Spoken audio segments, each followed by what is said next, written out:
Peace and blessings, peace and blessings. As you guys can see, could you see that? My personal journey from brokenness to healing.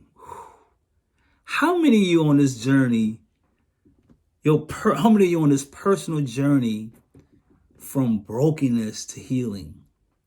And if you are, what are you doing differently today to help heal yourself from the pain of the present, past situations? For me, growing up, I experienced a lot of trauma. I experienced a lot of trauma from losing my moms to seeing a couple of my homeboys get killed in front of me to to just dealing with death and never having an opportunity to go through a grieving process, just internalizing a lot of that stuff and just packing it in. It caused me to live a life that was not truly fulfilled and wholesome. So I'm sure that this message may resonate with some of you.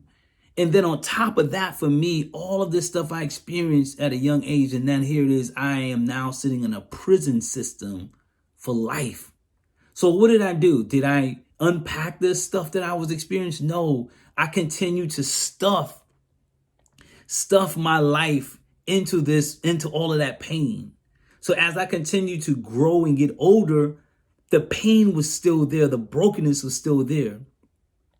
It took me many years inside of the prison environment for me to really begin to process that in order for me to be a better person, in order for me, as some say, level up, show up at all places that I'm in the spaces that I'm in order for me to show up as my authentic self, is that I had to heal from the brokenness of myself.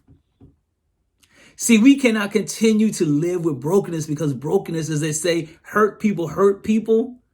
You start hurting people and you don't have the intentions of hurting people that you love, but you hurt them because you're still living with this brokenness. You're still living with this shame. You're still living from the things that is keeping you a prisoner in your own mind, your own past.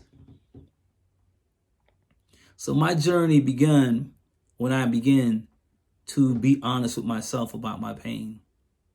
My journey began when I started slowing down and began to process it.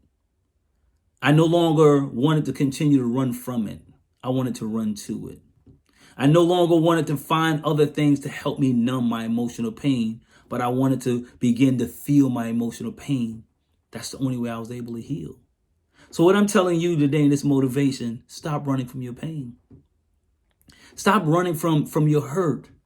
You and I owe ourselves this right because there's only one life we're going to live on this earth and we're gone. Stop living broken. Stop allowing your hurt to spill over into people's lives and hurting them. You owe yourself, just like I owed myself in spite of my prison circumstances and everything I was surrounded with. I chose to heal in the most darkest, most dysfunctional place. I chose to heal. Some of you have never been in a physical prison, but some of you are living in your mental prison. And it's time for you to begin to heal. And the only way you can break away from your mental prison is that you got to begin your own personal journey from brokenness to healing. And that may start with just learning to forgive yourself.